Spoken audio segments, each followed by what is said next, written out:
Thuaj ati kurvës, ja them gjithnjë kapos. Këto janë disa mesazhe që ministrat bandit të Ramës dhe koordinatori bandave dhe kryeministrit shkëmbenin me vartësit apo e prorët. Ju ftoj të ndiqni edhe disa të tjera në ekran.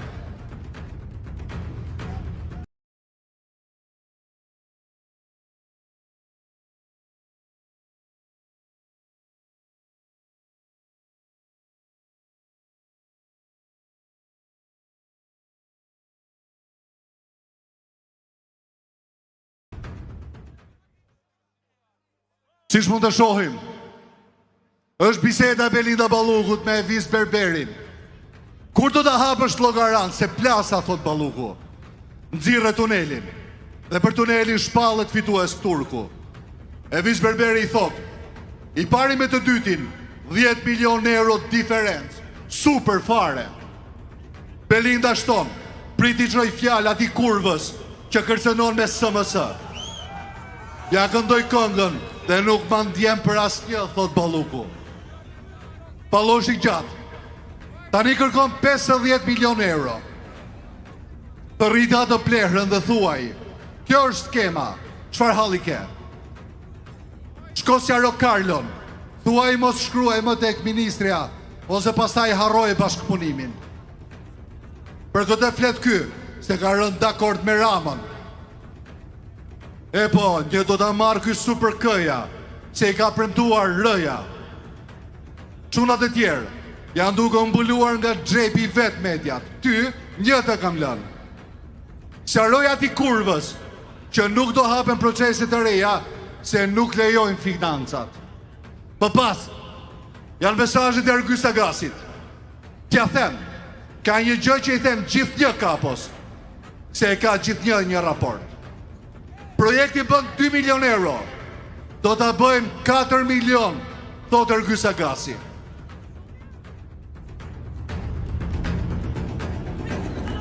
I riu që vjen tani studion në Itali, në Universitetin Bocconi. Mund ta njihni si aktivist i cili gjatë viteve të gjimnazit ishte në ballë të përpjekjeve rinore për një Shqipëri më të drejtë për bashkëmoshatarët e tij. Ftoj në podium të riun, Laert Vasili.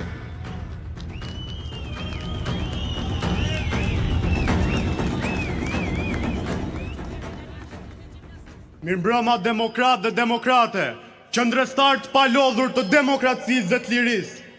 Mirëmbrëma qytetar të mbar kombit shqiptar, kudo që jeni dhe po na ndiqni.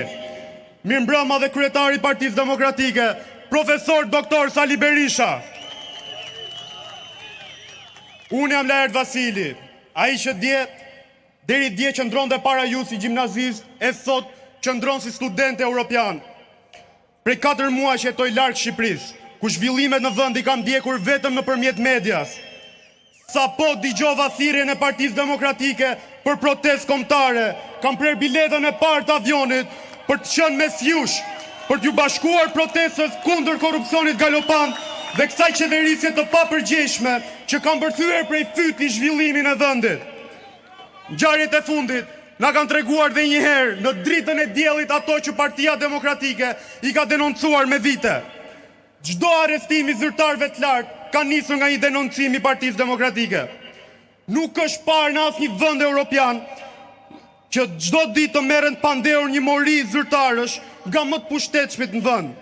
Vetëm në Afrikë, Azi Jugore ose në një ishull të harruar në Oqeanin Indian kemi dëgjuar për të tilla afera.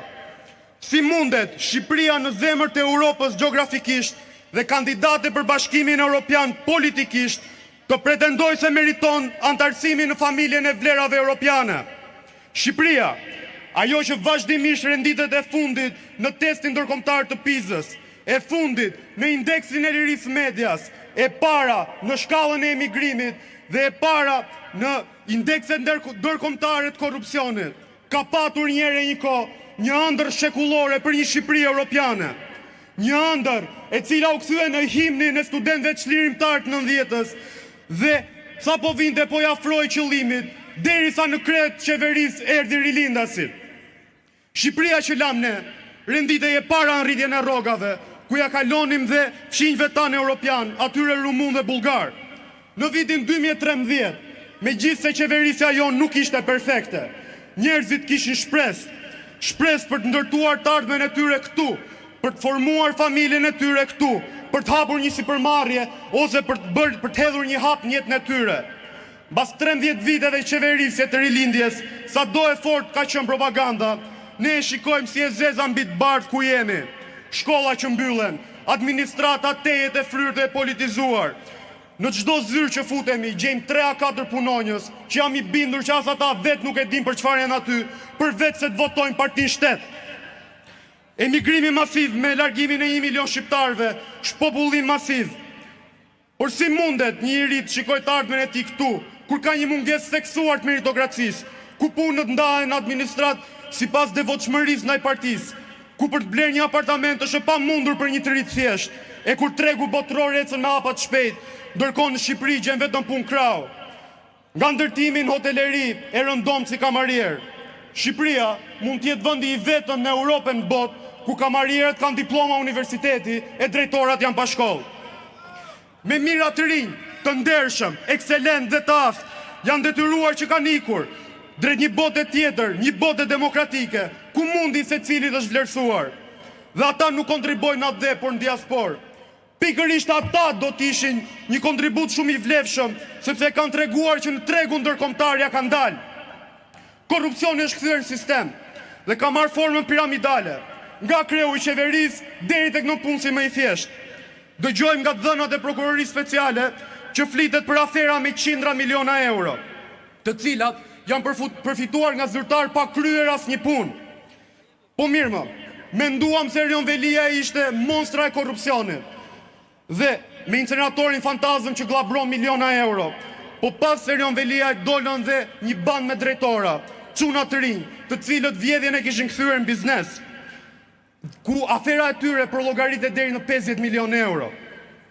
Dhe mbas Veliajt na del dhe Akshi, një aferë mbi 700 milion euro në 13 vjet rilindje. Dhe po të flasim për Belinda Ballukun, nuk mund të rri pa mu kujtuar ajo Barsaleta e famshme, ku një ministër gjerman takohet me Belinda Ballukun. Shkon Lubia në vizitë zyrtare në Bavari dhe pyet ministrin, që kishte një vilnikaçe, ore, ti si e ke bërë të pasurit? Thot Gjermani se ka pasur stërgjyshin avokat dhe gjyshin avokat dhe vetë me punja ka dalë. Dhe i kthehet ministri gjerman Belindës dhe e pyet, po ti çfarë pasuri e ke? Lubia i thot se deri tani Spaku i ka gjetur vetëm 300 apartamente dhe 2 jahte. E pyet Gjermani, po ti si i ke bërë këto? E i kthehet Lubia. E shikon i shikon ato 2 urat në tuneli Llogaras? I kthehet Gjermani, thot, aty nuk ka ura. E po ja ku janë parat e apartamenteve të mia. Ndoshta ne kemi qenë opozitë dobët, por sa do të dobët kemi qenë ne. A i jep kjo të drejtë Edi Ramës vjedhi zgjedhjet? A i jep kjo të drejtë Edi Ramës të vjedhi buxhetin e shtetit? Ja ku del prap që këto vite jemi mbuluar nga propaganda e atyre. Por e vërteta vonon, por nuk harron. Ne kemi qenë dhe mbetemi në anën e durë të historisë. Ne jemi mishërimi në vizë studentëve të 90-s. Ne jemi patriot, pro familjes, pro lirisë individit. Dhe mbi të gjitha ne jemi të ndershëm.